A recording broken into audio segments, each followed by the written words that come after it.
I paid for everything: flights, chairs, decor, just to be at their table again. When I asked where I was sitting, my sister laughed. Your staff? You don't eat with us. Then she gave me the $6,700 catering bill.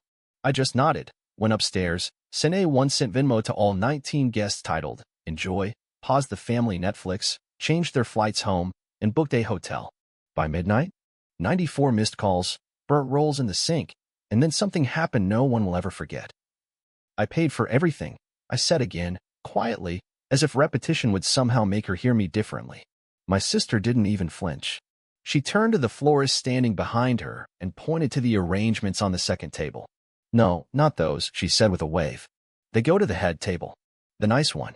The family one. Then she looked back at me. Oh, and by the way, when you're done helping set the chairs, catering needs you out back. They're short 2 people. I blinked. What do you mean, catering needs me? She smiled, lips curling like a fox before the bite. Your staff, right? You don't eat with us. Someone, probably our cousin Elise, giggled behind her. That sharp, high-pitched giggle that used to make me twitch as a kid. I stood there with a metal folding chair in my hand, wearing a linen shirt I bought just for today, surrounded by flower crates and melting trays of mini quiches. Then she shoved a white envelope in my chest. What's this? I asked, already knowing. Catering invoice, she said. $6,700. Since you insisted on helping with the costs. My fingers went numb. I don't remember walking away, not really. I remember stairs, steep, narrow, the kind that creak when you're trying to be quiet. I remember the sun flashing through stained glass. I remember a baby crying somewhere far off. But mostly I remember sitting on the bed upstairs in that tiny Airbnb above the venue, opening Venmo on my phone, and sending 19 separate transactions for 1 cent each. The note? Enjoy. Then I paused the family Netflix, logged into the group travel booking under my name, canceled every return ticket, rebooked one, mine, paid for a hotel 3 blocks away, with room service and blackout curtains.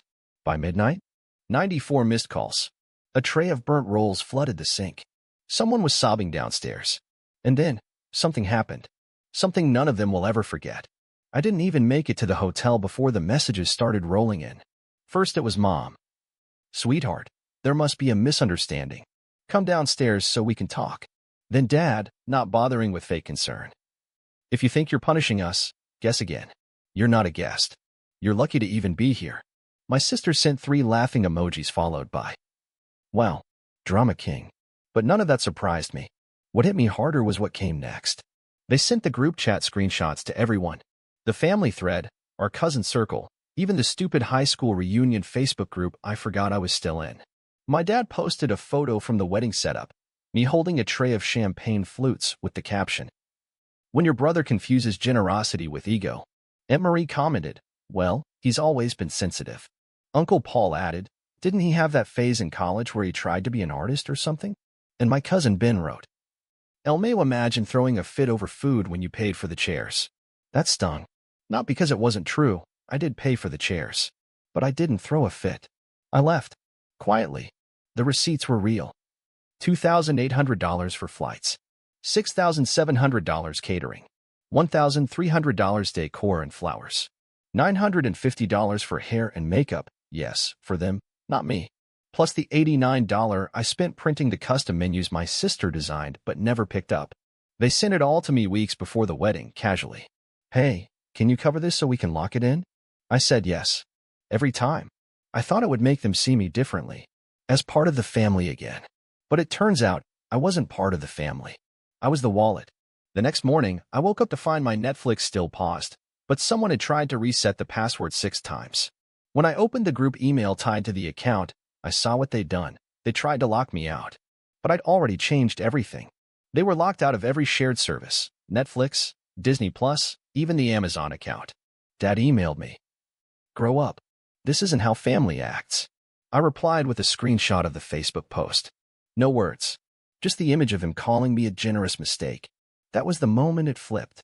When I realized this wasn't just a toxic weekend. This had been building for years. It started subtly after Mom got sick.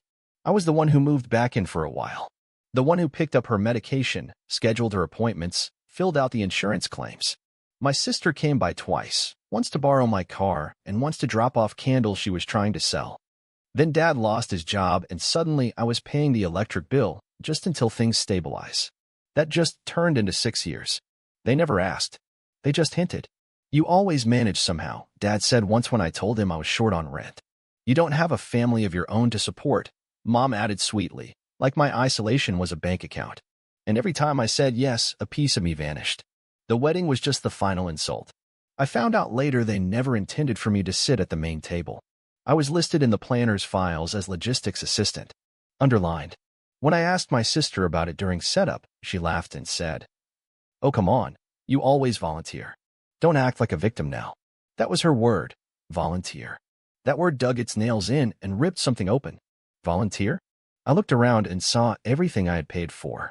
My fingerprints were on every ribbon, every playlist, every miniature dessert cup. But I wasn't in the celebration. I was beneath it. The real breaking point came when I saw a notification from my bank that same night. $6,700 catering invoice had been pulled without my final approval. I checked the payment method. It was my card. It had been added by Emma. Without permission. I called the number listed. The caterer answered cheerfully, "Oh, hi. You're the brother. Thanks for covering the surprise shrimp tower." Surprise shrimp tower? I didn't even eat shrimp. I was allergic. I hung up. Then I opened my email. Searched for every receipt from the last 2 months. Started screenshotting. Logging. Calculating. By 2 a.m., I had a folder labeled Family. Inside it, bank transfers. Flight confirmations. Emails confirming RSVP changes. Photos of the setup I was never allowed to sit at. Screenshots of the Venmo messages they sent each other mocking me. Hope he brings his own food. But the worst? A message from Emma to Dad. He'll pay. He always does. Just gild him a little. Cry if you have to. Dad's reply? Already on it. Told him Mom's tired. That usually works. That's when I stopped being hurt and started getting ready. I didn't just book a hotel for myself that night. I booked a conference room for the next day. I emailed a guest list, all 19 of the family members who were attending the wedding. Subject line? Brunch tomorrow, one final gift. They didn't know I was bringing receipts. Literally. And they didn't know I'd be pressing play on something that would burn all the lies to the ground. The room was too quiet for a brunch. I'd reserved the conference space under Family Thank You Breakfast, complete with a continental spread and sparkling water in glass bottles. Because if I was going to burn bridges, I wanted everyone well-fed and fully alert. 19 chairs. All filled. Some looked confused. Others suspicious. My aunt asked if I was going to apologize for last night. Emma showed up in designer sunglasses and a smirk. Dad didn't sit. He hovered behind a chair like a man waiting for applause. I stood up and smiled. "Thanks for coming." "Since I'm just staff," I said, glancing at Emma, "consider this my exit interview." I clicked the remote. The projector behind me blinked to life. Slide 1. What I paid for. A list. Flights, $2,860. Catering, $6,734. Flowers and decor, $1,297. Hair and makeup, $950. Custom menus, $89. Venue deposit, $4,000. Total, $15,930. Murmurs. A few jaws dropped. Aunt Rose whispered, "Wait, he paid for all that?" Slide 2 appeared. Screenshots of messages. From Emma. From Dad. "He'll pay. He always does. Cry if you have to. Tell him Mom's tired." Gasps. A cousin covered her mouth. Slide 3. How they thanked me. A video clip. My sister's voice from the rehearsal day. "Your staff. You don't eat with us." Then Dad's Facebook post. "When your brother confuses generosity with ego." I looked at Dad. "You posted this the same day I paid for your flight here." No one said a word. I clicked again. Slide 4. The catering invoice with my card info. Surprise shrimp tower highlighted in red. "I'm allergic," I said flatly. "But thanks." Emma laughed once. Sharp and ugly. "Oh my God. Are you seriously doing this right now? You're that petty?" I stared at her. "No," I said. "You are. I just brought documentation." Then came the last slide. What comes next? I paused. Since I was treated like hired help, I've submitted invoices to your vendors requesting refunds under false authorization claims. Some are under review. Emma stood up. "That's fraud." I didn't blink. "No, fraud is using someone's card without consent." "Which you did." Dad's face twisted. "You're trying to embarrass us." No, I said. You did that. I'm just making sure the audience sees it clearly. Then I turned to the group. I paused the Netflix. I canceled the flights. I've reclaimed the hotel bookings under my name. If you're stranded here, that's not my problem. You made that clear when you sent me the catering bill and sat me at the back like a servant. Uncle Jeff stood, arms crossed. You're blowing this out of proportion. I pulled out my phone. Am I? I tapped once. A new screen popped up, an audio file. I hit play. Emma's voice. He's so desperate to be accepted. Just let him pay. He's like a golden retriever. Throw him a bill and he'll chase it. The room went silent. Emma lunged at the laptop. Turn it off. I shut the lid. You wanted staff? This is what staff does. We log everything. Then I turned to the last guest in the room, Alex, her ex-boyfriend. I had invited him. Silently. Carefully. He stood up now, holding a folder of his own. By the way, I said to the room. He has something to share, too. Alex opened the folder. Printed screenshots. Messages. Receipts. DMs. I stayed quiet when she lied about me, he said, looking directly at Emma. But I'm not staying quiet now. She stole from me, forged my signature on a lease, and told people I hid her. None of it's true. And now, you'll all see that. Emma turned white. You're crazy. Alex didn't respond. He just handed the folder to Aunt Marie, who began flipping through it slowly. Enough, Dad barked. You've made your point. Sit down before you ruin everyone's day. I stepped closer.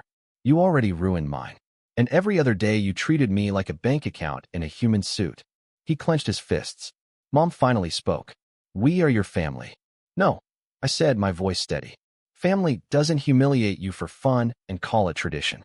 Family doesn't treat your help like an invoice and your absence like an inconvenience. I picked up my jacket. This is the last table I'll ever set for you. I was never staff. I was your son, and you treated me like a butler with a credit score. I walked toward the door. No one followed. And just before I stepped out, I said without turning around, tips already included. You paid in humiliation. Then I left, and the real silence finally began. I didn't go back to the hotel that night. I didn't need sleep. I needed distance. I hailed a cab, gave the driver cash, and told him to take me to the train station. Any direction, I didn't care. He asked, north or south? I said away. First class ticket. Private cabin. Spotty Wi-Fi. That was perfect. The silence started working on them immediately. My phone buzzed 94 times in less than 16 hours. Emma texted, you just destroyed our wedding. Who does that to their own family? You made it personal. Dad left 4 voicemails. The first started with, look, if you wanted attention, there are other ways to. The last ended in, if you think we'll BG you, think again. Mom, she sent a photo. Burnt rolls in the sink. No caption. Then a second photo. A group of folding chairs stacked haphazardly in a corner. Then a third. The main table, stripped bare, with a single wilted centerpiece still standing. Finally, a voice memo, shaky. I just wanted us to be together. I don't know why you're doing this. I didn't reply. Not because I was cruel, but because they didn't deserve my words anymore. They'd had them for free for years. 3 days later, they realized the silence wasn't a bluff. That's when things got feral. I was checking into a quiet hotel in another city when the front desk clerk looked up and said, Sir, someone just tried to call here asking about your room. I smiled. Let them. They tried to find me. Through mutual friends. Through Venmo. Through LinkedIn. Emma even sent a message through an old college friend of mine. Can you tell him I'm sorry? That we didn't mean for it to go that far. But they did mean it. Every chair I sat. Every expense I covered. Every time they laughed while I stood in the background, hoping for a thank you that never came. So I didn't respond. On the 5th day, they realized something worse. They didn't just lose my money. They lost access. Netflix? Gone. Amazon? Gone. Shared travel miles? All transferred. The family calendar I used to maintain for holidays, doctor appointments, reminders? Deleted. Even the emergency credit card I had quietly set up in my sister's name, just in case, was canceled. She messaged me in a panic. I had a flight booked for next week. Why would you do this? I replied with a single sentence. You're not staff. Figure it out. That was just the start. I pulled my name from every utility account tied to their homes. Stopped every autopay. Revoked access to every shared login. Even the Spotify playlist I used to update for Mom's walks? Gone. I renamed it Not Your Son Anymore before deleting it entirely. Then I found the old folder. The one I kept hidden for years. Not out of spite, but out of preparation. Bank records, Venmo logs, screenshots of every time they promised to pay me back. They never did.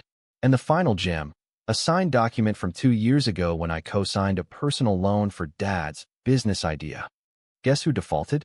I forwarded the file to the collections agency with a short note. This was never mine. Let me know what you need. Within 48 hours, his credit score dropped 112 points. Then came the messages that mattered most. Aunt Lisa, you were right to walk away. We all saw it. We just stayed quiet. My cousin Caleb. We laughed at your expense because it was easier than standing up. I'm sorry. I really am. Even Emma's ex-boyfriend messaged again. Thank you for inviting me to that brunch. That was the cleanest closure I've ever had. But it was Grandpa's call that hit different. He didn't waste time on small talk. You did it, he said. I didn't mean to blow it all up. He paused. Yes, you did. And you should have. I waited. You gave them every chance to treat you like a person. They chose a punching bag. You finally let go of the rope. Then he said the one thing I didn't know I needed to hear. I'm proud of you. And not for the revenge. For surviving it long enough to walk away. On day 8, I got one final message from my mother. Just 3 words.